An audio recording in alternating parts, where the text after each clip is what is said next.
आत्मदर्शन ही माता है, आत्मदर्शन ही पिता है।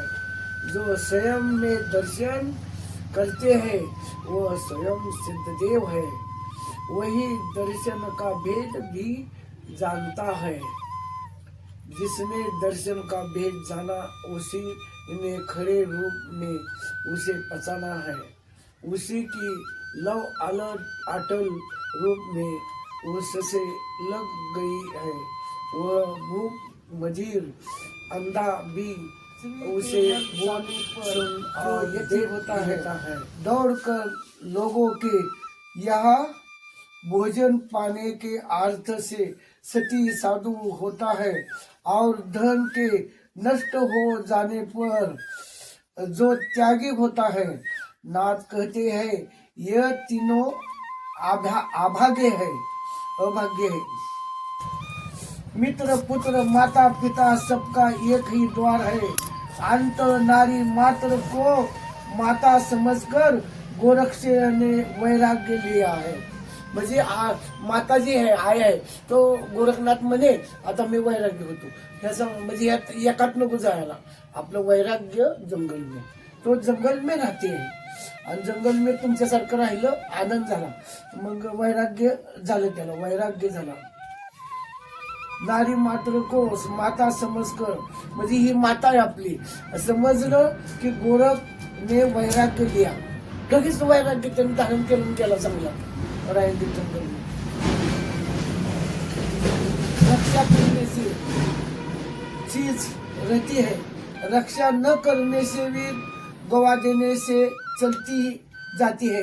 म्हणजे आपण रक्षा केली एखादी वस्तू, आता हे पलंग वगैरे सगळं रक्षा केलंय पण आपण मरने से नष्ट हो जाते, म्हणजे आपल्याला काय उपयोग नाही, हो जाती है। यह गोरक्षनाथ का सत्य वचन है जो कहता है कि एक बात पर उसे प्रतीक मानकर अर्थ लेता है। दूसरा गोरक्षनाथ कहते हैं कि वह बड़ा ज्ञानी है, म्हणजे सगळे सांगतात की गोरखनाथ बडा ज्ञानी आहे, प्युअर आहे, म्हणजे समज पावा की संसार में नाही राहणार, संसाराचा वारा नाही लागणार, संसार पुढे होणार आहे तेवढ्यात लहानपणीच चलेगा जंगल में। जंगलात गेले ते राहिले गोरखनाथ, गोरखनाथ जंगलात राहिले म्हणजे मानवात राहिला नाही। खाया मिळो ना मिळो असं जंगल में तुम्ही कसं राहिलाय जंगलात, खाया मिळू नाहीत नाही मिळू, कोणी देऊ नाही तर नाही देऊ, दिलं दिलं नाहीत नाही दिलं, आपलं आपलं राहिले तो दोन्ही पाणी आनंद हो जाएगा। तो गोरखनाथासारखा आहे तुमचा स्वभाव, गोरखनाथ बन गया, गोरखनाथ तुम्ही म्हणजे चांगला आहे गोरखनाथ। जप तप जोगी संयम सार साले कंद्रप कंद्रप किया झार। यहा जोगी जग में जोय दुजा पेट भर ही सब कोय। जो जप तप करते हैं स्वयं को सार वस्तु समझता है। बाल्य अवस्था में ही जिसने काम को जलाकर राख कर दिया है, ऐसे ही को जग में जोगी गेलं जोगी समझना चाहिए। और तो सब पेट भराई करते हैं, सब पेट भराई करते सर की यही परिचय सबद बिछाया। ऐसे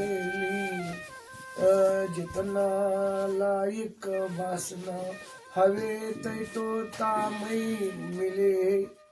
योगीश्वर की परीक्षा यही है कि वह शब्द का विचार करके व्यवहार करे।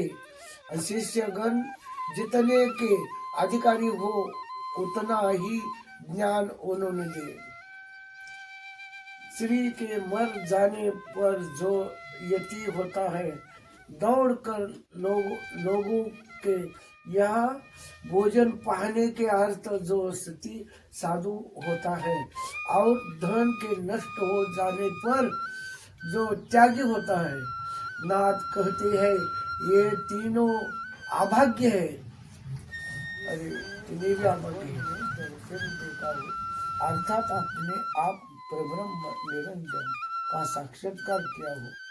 वैसे ही जैसे जल में किसी वस्तु का निरंतर प्रतिबिंब पड़ा रहता हो और अपने ही में जिसका आत्मा प्रकट हुआ है, तो उसे इधर उधर कहीं दूर भटकने की आवश्यकता नहीं रहती। वह तो स्थिरता प्राप्त कर लेता है, म्हणजे स्थिर रहेंगे, शांत।